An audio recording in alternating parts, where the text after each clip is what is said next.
जमात की नमाज छोड़ने के बड़े बड़े नुकसानात जो कि सभी को मालूम होने चाहिए। अस्सलाम वालेकुम दोस्तों, उम्मीद करते हैं आप सभी लोग खैर आफियत से होंगे। दोस्तों, इससे पहले वाली वीडियो में हमने आपको बताया था जमात से नमाज पढ़ने की 5 बड़ी बड़ी फजीलतें। आज की वीडियो में हम आपके सामने जमात की नमाज को छोड़ने के जो बड़े नुकसानात हैं उनको बताने जा रहे हैं। आप सभी लोगों से इल्तिजा है कि वीडियो को आखिर तक जरूर देखें, इस पर अमल कीजिए, जमात से नमाज पढ़िए ताकि आप इन नुकसानात से बच सकें। और इस वीडियो को सदका जारिया की नियत से ज्यादा शेयर भी कीजिए ताकि लोगों को जमात की नमाज छोड़ने के नुकसानात मालूम हो जाएं और वो जमात की नमाज को ना छोड़ें, पाबंदी के साथ जमात से नमाज पढ़ने वाले बन जाएं। जमात की नमाज को छोड़ने का पहला बड़ा नुकसान, जो शख्स बिना किसी बड़ी मजबूरी के जमात से नमाज ना पढ़े उसकी नमाज कबूल नहीं होती। जमात के साथ नमाज पढ़ना इतना बड़ा नेक अमल है कि अगर कोई शख्स उसकी खिलाफ वर्जी करता है और बिना किसी जायज और बड़ी मजबूरी के जमात की नमाज छोड़कर अपनी ही नमाज पढ़ लेता है तो ऐसे शख्स की नमाज कबूल नहीं होती। हजरत अब्दुल्ला बिन अब्बास रजी अल्लाह अन्हु से मरवी है कि नबी करीम सल्लल्लाहु अलैहि वसल्लम का इरशाद है, जो शख्स अजान की आवाज सुने और बिना किसी उज्र के यानी बिना किसी मजबूरी के, जैसे बीमारी या फिर किसी दुश्मन का खौफ, इसके अलावा और दूसरी वजहों से भी नमाज को ना जाए बल्कि वहीं पर पढ़ ले, वो नमाज कबूल नहीं होती। यानी उसके जिम्मे जो फर्ज नमाज को पढ़ने का फरीजा अल्लाह पाक ने फर्ज फरमाया था, बस वही फरीजा उसके जिम्मे से खत्म हो जाएगा। जमात से नमाज पढ़ने की जो बड़ी बड़ी फजीलतें हैं, जैसे हर कदम पर एक नेकी का मिलना, एक गुनाह का माफ होना, जमात से नमाज पढ़ने वालों की अल्लाह पाक को मेहमान नवाजी करना, इसी तरह 27 नमाजों का सवाब मिलना और अल्लाह पाक की तरफ से जमात से नमाज पढ़ने वालों पर जो मगफिरत और इनाम के वादे हैं, ये सब अकेले नमाज पढ़ने वाले को नहीं मिलते।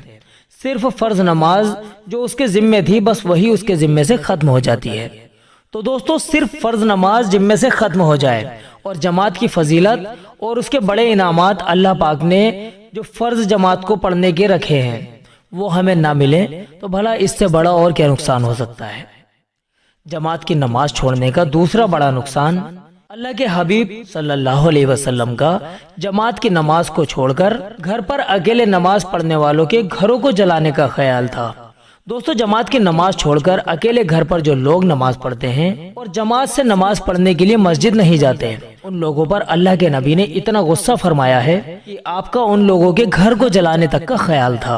चुनांचे मुस्लिम शरीफ की रिवायत है, हजरत अबू हुरैरा रजी अल्लाह अन्हु से मरवी है कि हुजूर अक़दस सल्लल्लाहु अलैहि वसल्लम इरशाद फरमाते हैं कि मेरा दिल चाहता है कि चंद नौजवान लड़कों से कहूं कि बहुत सा ईंधन यानी लकड़ी वगैरह जमा करके लाएं, फिर मैं उन लोगों के पास जाऊं जो बगैर किसी उज्र के यानी बड़ी किसी मजबूरी के घरों में नमाज पढ़ लेते हैं, जाकर उनके घरों को जला दूं। और मैं ऐसा जरूर करता अगर मुझे उनके बीवी बच्चों का ख्याल न होता। दोस्तों, अल्लाह के नबी को अपनी उम्मत से कितनी मोहब्बत थी कि आप रात रात भर अपनी उम्मत के लिए रोए हैं। आपको अपनी उम्मत के लिए जरा सी भी तकलीफ गवारा नहीं थी। अपनी उम्मत के साथ इतनी शफकतों मोहब्बतों के बावजूद भी हुजूर जमात की नमाज छोड़ने वालों पर इतना गुस्सा है कि आपने उन लोगों के घर को जलाने का ख्याल फरमाया। अब आप खुद ही गौर कर लीजिए कि जमात की नमाज छोड़ने का कितना बड़ा नुकसान है। जमात की नमाज छोड़ने का तीसरा बड़ा नुकसान, अजान की आवाज सुनकर मस्जिद में नमाज पढ़ने के लिए ना आने वाला मुनाफिक की तरह है। दोस्तों, जो शख्स अजान की आवाज सुने और फिर नमाज पढ़ने के लिए मस्जिद में ना जाए, बल्कि या तो नमाज ही ना पढ़े या फिर नमाज तो पढ़े लेकिन जमात से ना पढ़े बल्कि घर में ही अपनी नमाज पढ़ ले, तो फिर ऐसा शख्स मुनाफिक की तरह है। यानी बस नाम का ही मुसलमान है, दिल में उसके निफाक है, उसके अंदर अभी भी मुकम्मल ईमान नहीं है बल्कि उसका ईमान कमजोर है, जिसकी वजह से वो अजान की आवाज को इग्नोर कर रहा है। चुनांचे हजरत मुआज बिन जबल रजी अल्लाह अन्हु से मरवी है कि नबी करीम सल्लल्लाहु अलैहि वसल्लम का इरशाद है, सरासर यानी खुल्लम खुल्ला जुल्म है और कुफ्र है और निफाक है उस शख्स का वो अमल जो अल्लाह के मुनादी यानी मुअज्जिन की आवाज सुने और नमाज को ना जाए। दोस्तों, मुनाफिकों का हश्र कयामत के दिन काफिरों से भी ज्यादा बुरा होगा।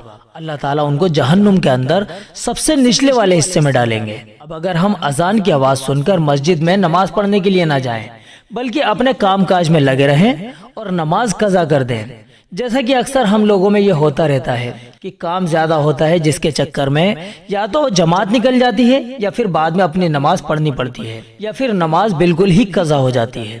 जमात से नमाज छूट जाती है तो शैतान दिल में ये ख्याल डाल देता है अब अगले टाइम की ही नमाज पढ़ लेना जमात से, अब तो ये नमाज निकल ही गई। नतीजा ये होता है कि हमारी नमाज कज़ा हो जाती है। तो अगर हम अजान की आवाज सुनकर मस्जिद में जाकर जमात से नमाज ना पढ़ें, बल्कि या तो जमात की नमाज ही छोड़ दें या फिर कज़ा ही कर दें, तो इस काम को अल्लाह पाक ने मुनाफिकों जैसा काम बताया है। यानी अगर हम ऐसा कर रहे हैं तो अभी हमारा ईमान में बहुत ज्यादा कमजोरी है, जिसको दूर करने की जरूरत है। तो दोस्तों, जमात की नमाज छोड़ने के ये थे कुछ बड़े बड़े नुकसानात जो हमने आपको अभी बतलाए हैं। हम सभी लोग पाबंदी से 5 वक्त की नमाज जमात से ही पढ़ें और दूसरों को भी ये वीडियो शेयर करें ताकि सबके लिए इन नुकसानों को सुनकर जमात से नमाज पढ़ना आसान हो जाए और हम सबको भी इसका अज्र इनाम मिले। तो दोस्तों, इस वीडियो क्लिप को सदका जारिया की नियत से ज्यादा शेयर कीजिए। दोस्तों, इस वीडियो में इतना ही, जल्द ही मिलते हैं अगली वीडियो में। तब तक के लिए आप अपनी दुआओं के साथ हमें इजाजत दीजिए। अस्सलामु अलैकुम व रहमतुल्लाहि व बरकातुहू।